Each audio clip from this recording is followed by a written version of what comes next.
everyone, I'm Jackie Max. Welcome po sa aking talipad today. Today's message po para ito sa Taurus, Virgo, Capricorn. Ito'y pawang gabay lamang po ito na sa taas ng ating pagtuwala sa ating Panginoon at be minded po at hindi lahat 100% na makarasin sa inyo guys. Kunin po ako na sitwasyon guys kung ano po nakarelate sa inyo. Ating positive lang po. At hello sa mga crosspaths at hello po sa mga earth signs. Kumusta po kayo? So, bigyan na natin yung anong guys ha, yung mga readings po. I-ready ko na lang. Okay, here we go. The Six of Cups. Pwede itong person mo may offer sa'yo. As forgiveness, may magbabalik. O isari ikaw pa nakasala sa person mo na gusto mo magkaayos na kayo. O some of you naman guys na may past childhood na hindi ka makalimutan kung ano nakaraan. Kailangan kalimutan mo guys. Yung mga issue na yan, yung mga ano nangyari sa'yo noon. Siguro, hiwalay sa person mo, hiwalay sa family, na kailangan guys ay tanggapin mo. Some of you naman po ay may Scorpio kayo energy guys, mga water sun energy. Puro ito passes ka sa Scorpio na itong person mo. Masyadong matampuhin. Gusto na kasi amamuhin mo, may offer, o meron kayo na pinag-alala na bawa mga death anniversary ba sa person mo kung may mawala ng mahal sa buhay. Some of you naman ay may gusto kang ibibigay o ito si person mo may ibibigay sa iyo. Pwede ito wedding anniversary, mansary, kung ano man ito guys. May nagkasakit sa inyong family po dito mga anak mo o sa other vice versa. Ito naman the lovers, recovery of illness. Pwede ito guys, my family members, ikaw ba o ito sa person mo, may mga anak ba kayo sa person mo, nagkasakit. Na sana ay some of you huwag magkalimut magdasal sa Panginoon guys. Some of you naman sa mga single na Taurus, Virgo, Capricorn na may darating na soulmate, may new beginnings, major choice, mayroong mga perfect unions, may partnership, relationship, romance, may mga share values, may naalala kayo sa person mo, o pwede ito guys na may nag-ask forgiveness sa'yo. May magbabalik, is either may darating na person sa'yo. Kung kayo po ay single na Taurus, Virgo, Capricorn, may any relationship naman, maganda naman ang pakikisama sa relationship ni guys. So, tingnan mo, soulmate talaga kayo sa person mo. Itong tao na ito, willing talaga mag-support sa'yo, willing talaga siya mag-sacrifice. Minsan naman may pagtatampuhan kayo tungkol sa mga pera, pero magkaunawan din naman kayo. Yung iba naman ay masyado kayo naalala yung manakaraan. Huwag niyong ilaan sa oras ng tungkol sa manakaraan. Kailangan lumapag ka. Kailangan ay pagdasal naman to guys. Kailangan din ay mag-isip ng positibo.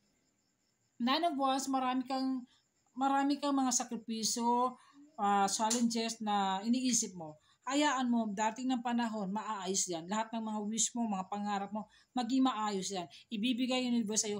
May mga problema na kailangan ayusin to po din sa kalusugan, sa pera, sa trabaho. Huwag mong alalahanin, unahin mo ang sarili mo. So, if once, ito guys, my blessing, my travel, my good news.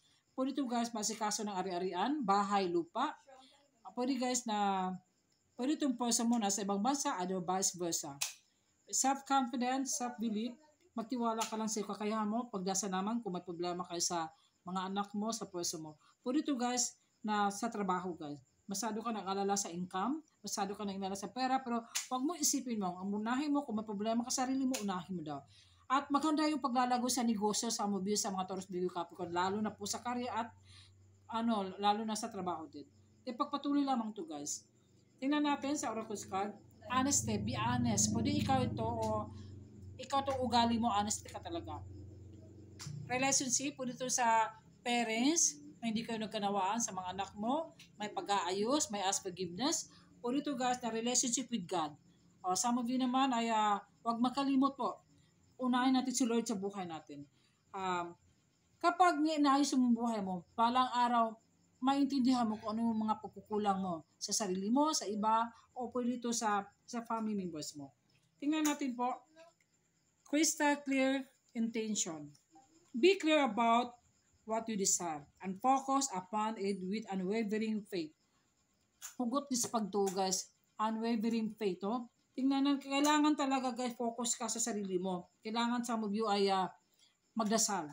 Magdasal lamang po. Kayo po ay ginagabayan ng ating watching angle. Hindi nyo naintindihan, hindi nyo nawawan ng mga mensahe guys. Kailangan i-absorb mo. Kung ano may mga advice sa'yo, magdasal, magkumpisal, kung ano man ito guys, tanggapin mo. Ito naman, teaching and learning. Lesson and learn, kung may natutunan ka sa mga pagkakamali sa'yo nakaraan ngayon, alam mo na kung ano dapat gawin. So, keep an open mind and learn new ideas. Then teach this ideas to others. Minsan, magtanggap ka naman kung may bigyan ka ng mga payo sa iba, tanggapin mo kung anong mga dapat gawin. O tingnan natin guys sa Monology Oracle card po. Pasensya na po, nabubulo po ako. Last quarter moon in Capricorn. Po dito guys, ikaw itong person mo, leave the past behind. So, alisin mo yung nasa past behind, nakatago. Kung may tinatago ka, kailangan na dandahanin mo tong pagsabi sa iba, yung taong pagkatiwalaan mo, para maalis yung stress mo, depress mo.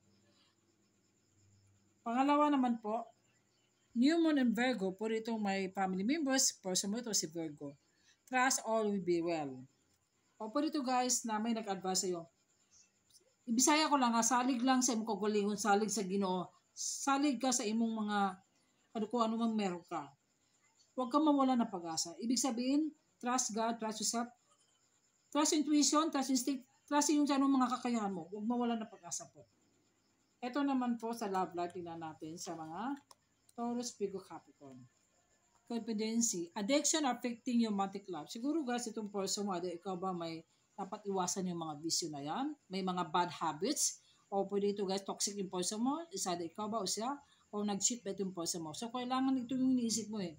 Kung pagpatuloy mo itong relationship mo, pwede ito sa trabaho mo ba ito? O is other kasama mo sa trabaho? Is other lagi kayong may parang pagdududa. Either ikaw ba nagdududa o ito sa person mo. So, kailangan aayusin ito. Open each other. You deserve love. Na mapapagmahal ka. Taurus, Virgo, Capricorn, pag nagmahal ka talaga, ibibigay mo ito sa partner mo, sa family, sa mga anak mo. Deserve mong pagmamahal itong person mo. Pwede ito kayong dalawa. Tingnan natin guys, another last oracle card ng Taurus, Virgo, Capricorn. Not the right time. Maghintay sa tamang panahon. Kung may hinihiling kayo, may pinagdasal mo na hindi pa tamang panahon na isasagot ni Lord sa iyo. May mga challenges na kailangan mo talagang gawin ito. Huwag kang mawalan ng pag-asa. Huwag kang mapapikto sa mga weakness na yan.